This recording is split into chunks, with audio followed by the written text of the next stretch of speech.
Hello everybody, welcome to my YouTube channel. আজকের এই ভিডিওতে আমি তোমাদেরকে ক্লাস 12-এর মডেল কোয়েশ্চেন উইথ অ্যান্সার কি এই যে বোর্ড থেকে বা কাউন্সিল থেকে যে সেটটা দেওয়া হয়েছে, এই সেটের 4 নম্বর যে সেটটা, সেটা তোমাদের এখানে আমি করে দেখাবো। এখানে তোমাদেরকে যে জিনিসটা নিয়ে আমি আলোচনা করব সেগুলো হচ্ছে গ্রামার, এমসিকিউ এবং short answer question, broad type question এবং রাইটিং সেকশন ও আনসিনের জন্য পরবর্তীকালে আমি এর সঙ্গে পিডিএফ লিঙ্ক অ্যাটাচ করে দেবো। তো আপাতত আমি যেগুলো দেবো তোমাদেরকে সেটা হচ্ছে এমসিকিউ, শর্ট অ্যান্সার কোয়েশ্চেন এবং গ্রামারের কোয়েশ্চেন অ্যান্সারগুলো। সেই জন্য তোমরা এই ভিডিওটাকে কমপ্লিট দেখো এবং তোমাদের কোনো সাজেশন থাকলে তোমরা কমেন্টে আমাকে জানাতে পারো। ভিডিওটা যদি ভালো লাগে অবশ্যই ভিডিওটাকে একটা লাইক করে দিও এবং আমার এই চ্যানেলটাকে সাবস্ক্রাইব করে নিও। তো চলে আসছি আমরা গ্রামারের কোয়েশ্চেনে। প্রথমে যেটা দেওয়া আছে সেটা হচ্ছে ডু অ্যাজ ডাইরেক্টেড, যেখানে বলা আছে number 1, I wanted to raise my hand, I wanted to touch her hair. অর্থাৎ আমি আমার হাতটা তুলতে চেয়েছিলাম এবং আমি তার চুলটাকে স্পর্শ করতে চেয়েছিলাম। Join into simple sentences, simple সেন্টেন্সে জয়েন করতে হবে। তো এটাকে আমরা জয়েন করছি কীভাবে দেখো, I wanted to raise my hand to touch, এটাকে করে দেওয়া হচ্ছে ইনফিনিটিভ, টু দিয়ে টাচ একদম সরাসরি। আই ওয়ান্টেড দ্বিতীয় সেন্টেন্সের আই ওয়ান্টেড কথাটা বাদ দিয়ে দিচ্ছি, দিয়ে বাকিটা একই থাকছে। I wanted to raise my hand to touch her hair. Next আসছি কোয়েশ্চেন নাম্বার 2-এ। দেখো বলছে my mother's lineage was more distinguished than that of my father's. এটাকে বলা হচ্ছে change the degree of comparison. তো এখানে বলা হচ্ছে my mother's lineage was more distinguished, অর্থাৎ আমার মায়ের যে বংশ সেটা অনেক বেশি কিন্তু উচ্চ ছিল, than that of my father's, আমার বাবার বংশের তুলনায়। তো আমরা সেটাকে কী করছি দেখো, degree change, my father's lineage was not as distinguished as my mother's, অর্থাৎ আমার ফাদার্স লাইনেজ সেটা মায়ের লাইনেজের মতো অতটা ডিস্টিংগুইশ ছিল না। নেক্সট হচ্ছে hack and chop, this alone won't do it. এটাকে বলা হচ্ছে কম্পাউন্ড সেন্টেন্স করতে, অর্থাৎ একটা কনজাংশনের মাধ্যমে দুটো প্রিন্সিপাল ক্লজকে আমাকে জয়েন করতে হবে। তো কী বলা হচ্ছে দেখো, প্রথম অংশে আছে hack and chop but this alone won't do it, অর্থাৎ হ্যাক অ্যান্ড চপ করা যেতে পারে কিন্তু শুধুমাত্র হ্যাক অ্যান্ড চপ করে একটা উদ্ভিদকে সম্পূর্ণ হত্যা করা যাবে না। নেক্সট আসছি নাম্বার 4-এ, বলছে he takes the lead in summer luxury. হ্যাঁ, তো এখানে বলা হয়েছে change the voice, voice change করতে হবে। তো এখানে কী আছে, সাবজেক্ট হচ্ছে হি, ভার্ব কোনটা, টেক্স, হি টেক্স, সে কী নেয়, দ্য লিড। তো দ্য লিডটা হচ্ছে এখানে আমার অবজেক্ট, সুতরাং এই অবজেক্টটাকে আমি সাবজেক্ট করব। তো এখানে যেহেতু টেক্স, এটা হচ্ছে ভার্ব, এই ভার্বটা কী টেন্সে আছে, এস রয়েছে যেহেতু, সেই জন্য এটা প্রেজেন্ট টেন্সে আছে।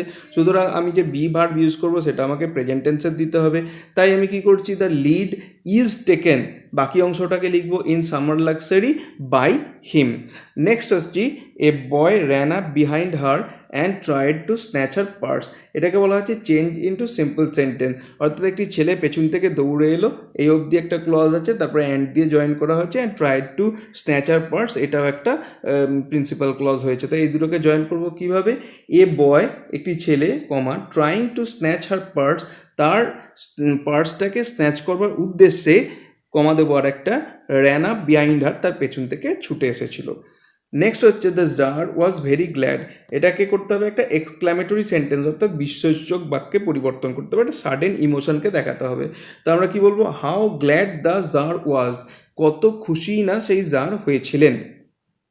নেক্সট হচ্ছে আর্টিকেল প্রিপোজিশন, এটা তো বইয়ের, এগুলো তোমরা বই থেকেই চেক করে নেবে।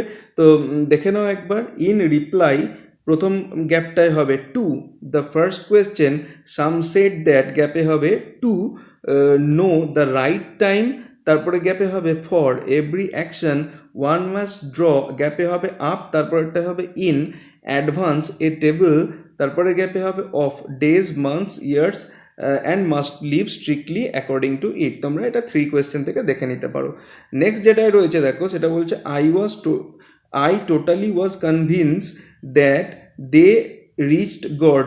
এইখানে এই ওয়াজ কনভিন্সে ভুল আছে, তো এটার জন্য অপশান দেওয়া আছে কনভিন্সিং, কনভিন্সড, ওয়াজ কনভিন্সড। তো এটা কি করতে হবে, আই ওয়াজ কনভিন্সড, এটা একটা ছোট্ট মিস্টেক হয়ে গেছে, এটা আই ওয়াজ কনভিন্সড হবে, নট কনভিন্সড। তো এটাকে আমি কারেকশান করে দিচ্ছি, এটা ওয়াজ কনভিন্সড করে নিতে হবে। নেক্সট আসছি যেটা হচ্ছে পার্ট বি, যেখানে এমসিকিউগুলো রয়েছে, দেখি সেখানে কি বলা আছে।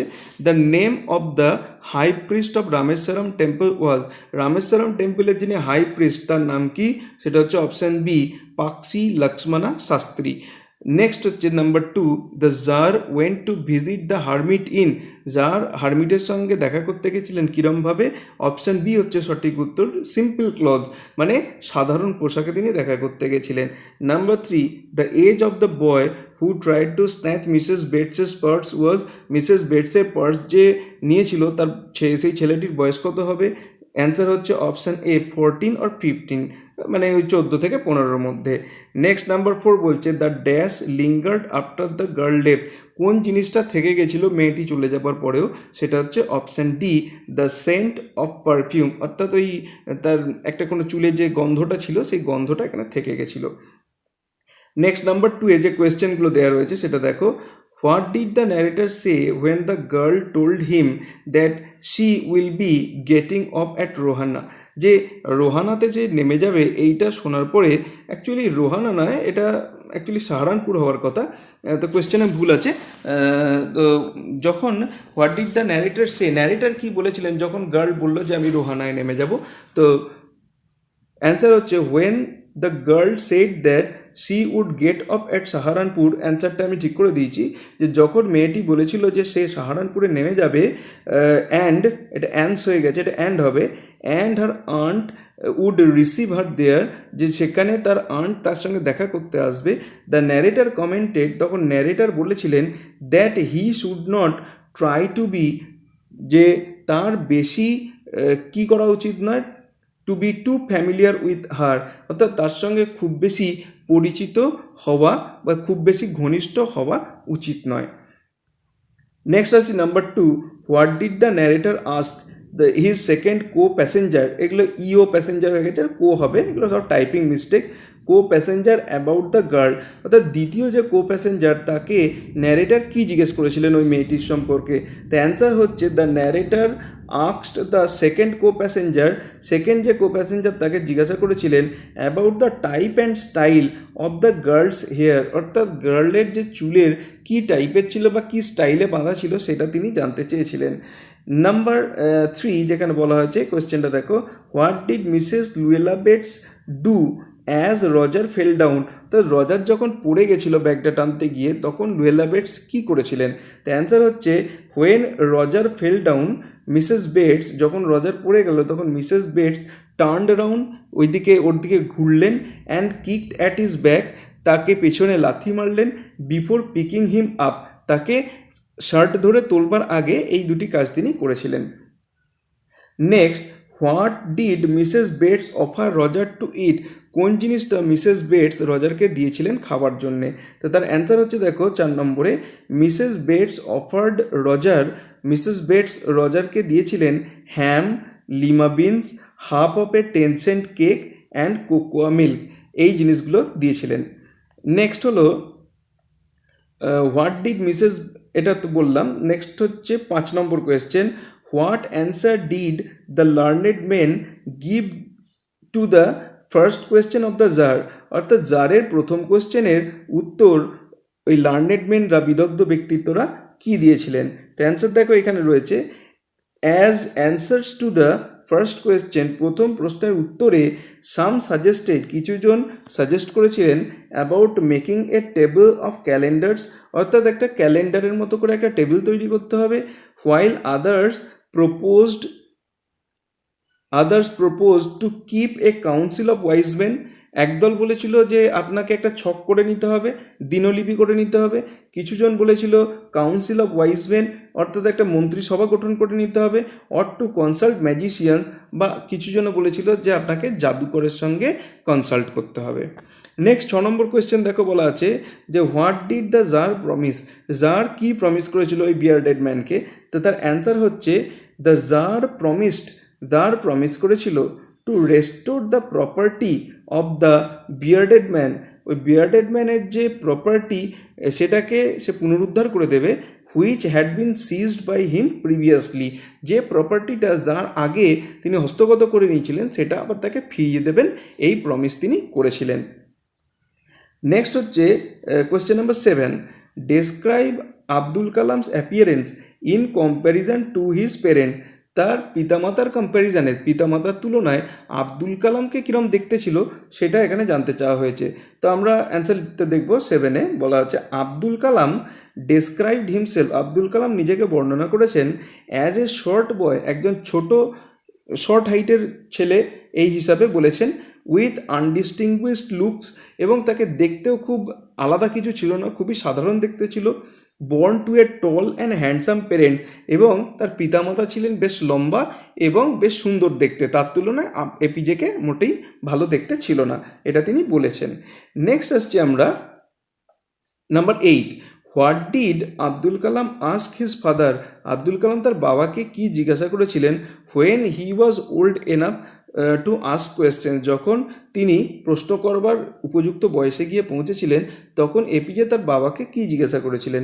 তো অ্যান্সার হচ্ছে when he was old enough, যখন তিনি যথেষ্ট বয়স্ক হয়েছিলেন, টু আস্ক কোয়েশ্চেন, প্রশ্ন জিজ্ঞাসা করার জন্যে, কালাম আস্কড হিজ ফাদার, কালাম তার বাবাকে জিজ্ঞাসা করেছিলেন about the relevance of prayer, অর্থাৎ প্রেয়ারের প্রাসঙ্গিকতা কী, এই প্রশ্ন তিনি করেছিলেন।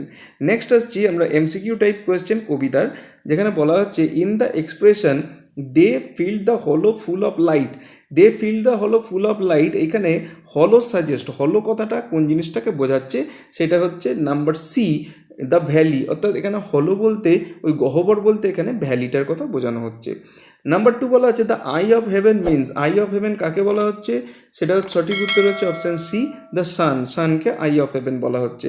নাম্বার 3 বলছে the tree has grown, tree কীভাবে বেড়ে উঠেছে, অপশান সি হচ্ছে সঠিক উত্তর, বাই কনজিউমিং দ্য আর্থ, অর্থাৎ পৃথিবীর থেকে নিউট্রিশন সংগ্রহ করে।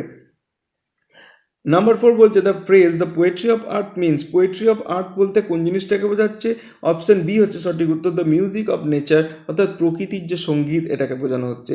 এবার আসছি কবিতার কোয়েশ্চেন অ্যান্সারে। প্রথম যে কোয়েশ্চেনটা কি বলছে দেখো, what do the tired birds do in the poem the poetry of আর্থ, অর্থাৎ পোয়েট্রি অফ আর্থে এই টায়ার্ড বার্ডরা তারা কি করছিল।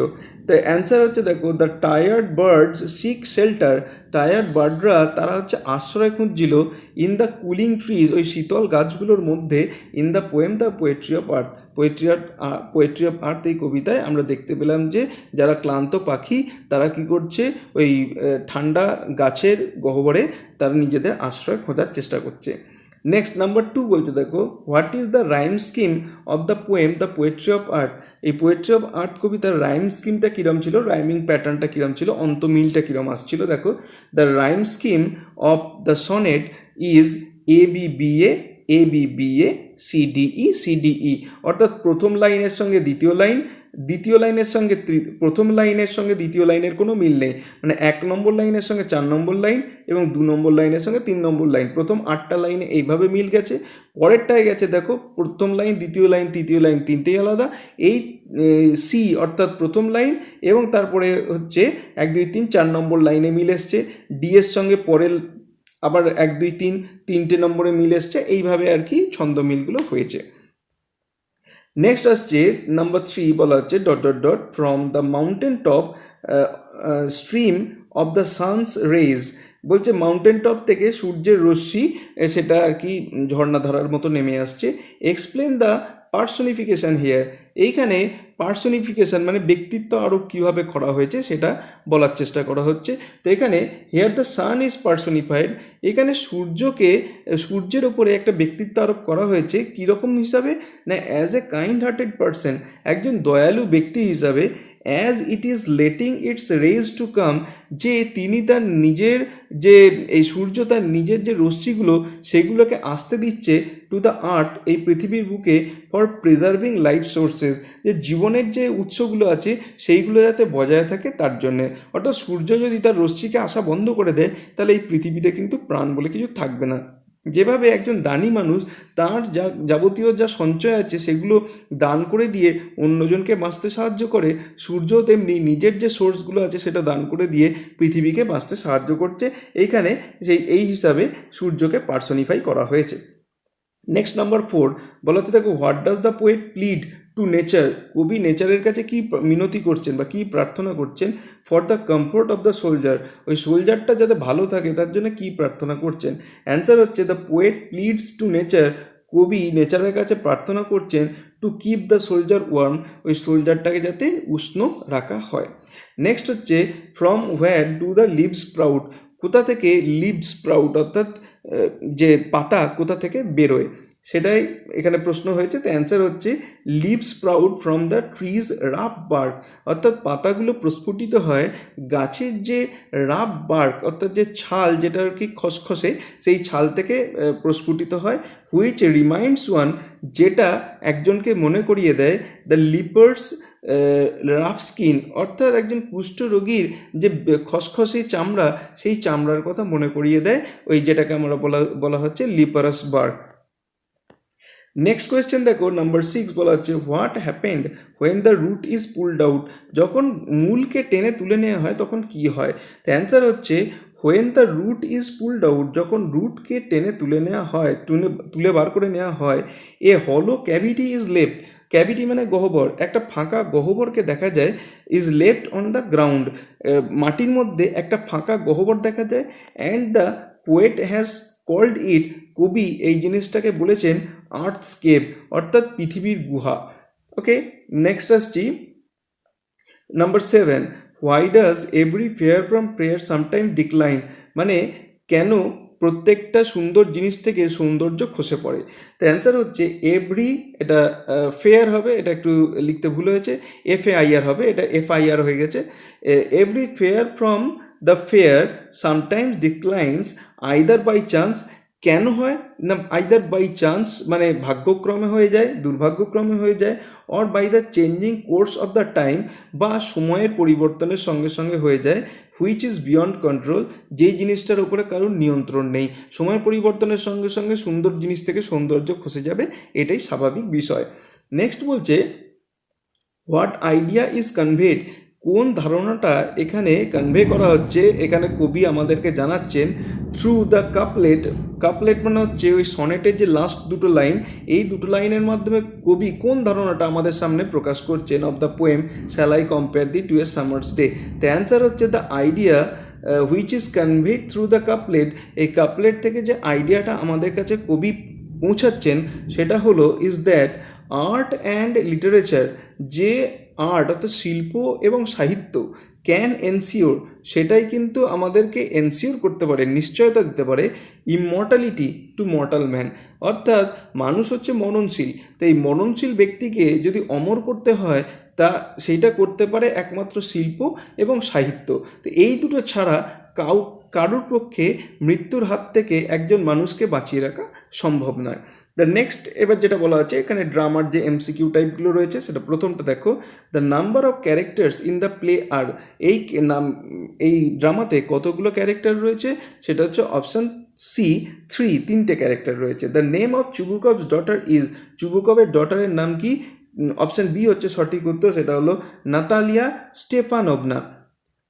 নাম্বার 3 বলছে দেখো হোয়েন লোমভ অ্যানাউন্সড দ্যাট, যখন লোমভ অ্যানাউন্স বলেছিল that he had come with a request, যে সে একটা রিকোয়েস্ট নিয়ে এসেছে, চুবুকভ থট, চুবুকভ ভেবেছিলেন that the request was for, রিকোয়েস্টটা কিসের জন্য হতে পারে, সেটা হচ্ছে অপশান বি বরোয়িং মানি, অর্থাৎ টাকা চাইবার রিকোয়েস্ট নিয়ে এসেছে হয়তো। নাম্বার 4 বলছে দেখো the pool that Lomov experiences at night may happen, যে টানটা লোমভ রাত্রিবেলায় অনুভব করে সেটা কতবার হতে পারে, সঠিক উত্তর হচ্ছে অপশান বি 20 টাইমস, অর্থাৎ 20 বার পর্যন্ত। পরের কোয়েশ্চেন অ্যান্সারগুলো শেষ হলো। তো ভিডিওটা তোমরা দেখলে, তোমাদের যদি ভিডিওটা ভালো লেগে থাকে অবশ্যই ভিডিওটাকে একটা লাইক করো এবং আমার এই চ্যানেলটাকে সাবস্ক্রাইব করো, যাতে পরবর্তী ভিডিওগুলোর লিঙ্ক তোমরা সরাসরি পেয়ে যেতে পারো। Thank you.